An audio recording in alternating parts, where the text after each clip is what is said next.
साथ संगत जी, प्रेम से कहना धन निरंकार जी। एक नई साखी के साथ स्वागत है आप सभी का आपके ही अपने चैनल पर। हमारी आज की साखी का विषय है आप पर गुरु की कृपा। चलिए सुनते हैं आज की ये साखी। साथ संगत जी, पुरानी बात है। काशी नगर में एक धनी सेठ थे जिनके कोई संतान नहीं थी। बड़े बड़े विद्वान ज्योतिषियों से सलाह मशवरा करने के बाद भी उन्हें कोई लाभ नहीं मिला। सभी उपायों से निराश होने के बाद सेठ जी को किसी ने सलाह दी कि आप गोस्वामी जी के पास जाइए, वो रोज रामायण पढ़ते हैं। तब भगवान श्री राम स्वयं कथा सुनने आते हैं, इसीलिए उनसे कहना कि वो भगवान से पूछें कि आपके घर संतान कब होगी। अब सेठ जी गोस्वामी जी के पास जाते हैं और अपनी समस्या के बारे में भगवान से बात करने को कहते हैं। कथा समाप्ति के बाद गोस्वामी जी भगवान से पूछते हैं कि प्रभु, वो सेठ जी आए थे, वो अपनी संतान के विषय में पूछ रहे थे। तब भगवान ने कहा कि गोस्वामी जी, उन सेठ जी ने पिछले जन्म में अपनी संतान को बहुत दुख दिए हैं, इस कारण उनके तो 7 जन्मों तक संतान नहीं लिखी हुई है। अब अगले दिन गोस्वामी जी सेठ जी को सारी बात बता देते हैं। सेठ जी मायूस होकर ईश्वर की मर्जी मानकर चले जाते हैं। अब थोड़े दिनों के बाद सेठ जी के घर एक संत आते हैं और वो भिक्षा मांगते हुए कहते हैं कि भिक्षा दो, फिर जो तुम मांगोगे वो मिलेगा। तब सेठ जी की पत्नी संत से बोलती है कि गुरुजी, मेरे संतान नहीं है। संत बोले तू 1 रोटी देगी तो तेरे 1 संतान जरूर होगी। सेठ की पत्नी उसे 2 रोटी देती है तो उससे प्रसन्न होकर संत ये कहकर जाता है कि जाओ, तुम्हारे घर 2 संतानें होंगी। तो 1 वर्ष के बाद सेठ जी के घर पर 2 जुड़वा संतानें होती हैं। कुछ समय के बाद गोस्वामी जी का उधर से निकलना होता है।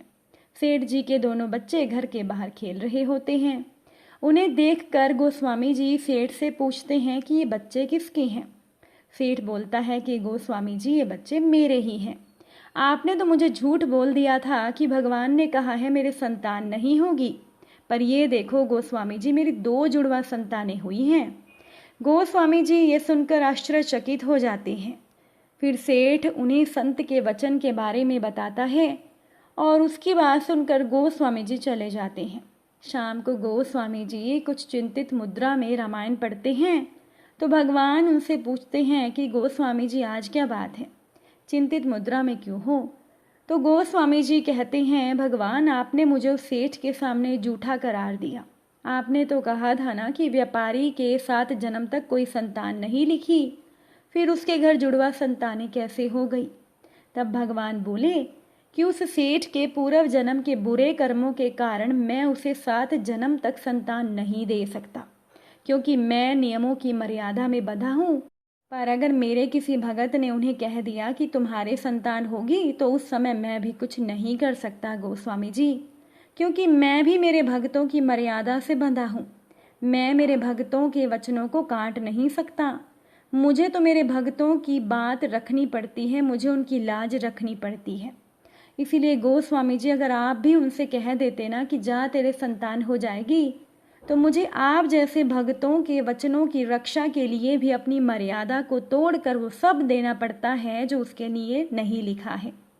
साथ संगत जी, साखी से तात्पर्य यही है कि भले ही भगवान ने आपके भाग्य में कुछ ना लिखा हो, पर अगर किसी गुरु की आप पर कृपा हो जाए तो आपको वो भी मिल सकता है जो आपकी किस्मत में नहीं होता। इसीलिए कहते हैं कि भाग लिखी मिटे नहीं, लिखे विधाता लेख, मिल जावे गुरु मेहर तो लगे लेख पे मेघ। भाग्य में लिखा विधाता का लेख मिट नहीं सकता, पर किसी पर गुरु की मेहरबानी हो जाए तो विधाता का लेख भी दीवार की मेख पर लटका रह जाता है। साथ संगत जी, गुरुओं की, संतों की अपनी ही मौज होती है। एक संत जी अपने एक शिष्य के साथ किसी अजनबी नगर में पहुंचे। रात हो गई थी तो गुरु शिष्य दोनों सर छुपाने के लिए किसी आश्रय की तलाश में थे। उन्होंने घर का दरवाज़ा खटखटाया। वो एक धनी का घर था। अंदर से परिवार का मुखिया बाहर आया। वो संकीर्ण वृत्ति का था।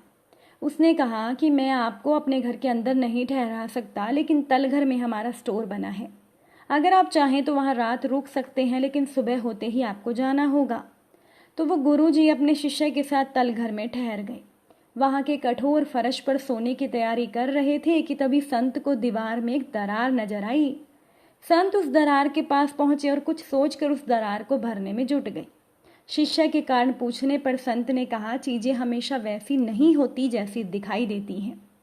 अगली रात गुरु शिष्य दोनों एक गरीब किसान के घर आसरा मांगने पहुंचे। किसान और उसकी पत्नी ने प्रेम पूर्वक दोनों का स्वागत किया और उनके पास जो रूखा सूखा था वो उन्होंने उन दोनों के साथ बांटकर खा लिया और फिर गुरु शिष्य को सोने के लिए अपना बिस्तर भी दे दिया। किसान और उसकी पत्नी नीचे फर्श पर सो गए।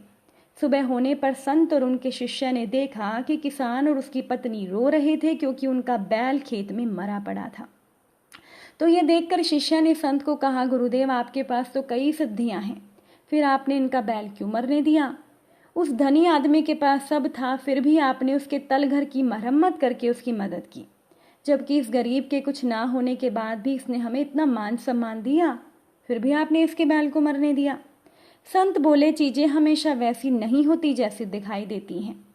संत ने गुरु ने अपने शिष्य को कहा कि उस धनी के तलघर में जो दरार थी उससे मैंने देखा कि उस दीवार के पीछे सोने का भंडार था। अब चूंकि उस घर का मालिक बेहद लोभी लालची कृपण था, इसीलिए मैंने उस दरार को बंद कर दिया ताकि स्वर्ण भंडार उसके हाथ में कभी भी ना लगे। अब इस किसान के घर हम इसके बिस्तर पर सोए थे और रात में इस किसान की पत्नी की मौत लिखी थी, लेकिन जब यमदूत इसकी पत्नी के प्राण हरने आए तो मैंने उन्हें रोक दिया। अब चूंकि वो खाली हाथ तो जा नहीं सकते थे, इसीलिए मैंने ही उनसे किसान के बैल के प्राण ले जाने को कहा। तो ये सुनकर शिष्य संत के सामने, गुरु के सामने नतमस्तक हो गया। साथ संगत जी, ठीक इसी तरह से गुरु की कृपा वो नहीं होती जो हम चाहते हैं, बल्कि गुरु की कृपा तो वो होती है जो हमारे गुरु चाहते हैं, और हमारे गुरु हमेशा हमारा अच्छा ही चाहते हैं। साथ संगत जी, गुरुओं के वचनों के अंदर बहुत ताकत होती है, लेकिन हम उस ताकत को पहचान नहीं पाते। अब ये सोचिए, ये समझिए अच्छे से कि जब भी कोई गुरु कोई वचन निकालते हैं तो वो सिद्ध हो जाता है। तो हमें संतों के वचनों के ऊपर अमल करना चाहिए और विश्वास करना चाहिए। अगर हमें गुरु की कृपा मिल गई तो गुरु की बात को तो भगवान भी नहीं टाल सकते। अगर आज की ये साखी आपको अच्छी लगी हो, वीडियो को लाइक शेयर ज़रूर कर दीजिएगा। आप सभी से फिर से मुलाकात ज़रूर होगी नई साखी के साथ, नए विचारों के साथ। तब तक के लिए खुश रहिए, सेवा सिमरन सत्संग कीजिए, सतगुरु माता जी के चरणों से जुड़े रहिए। प्रेम से बोलिए धन निरंकार जी।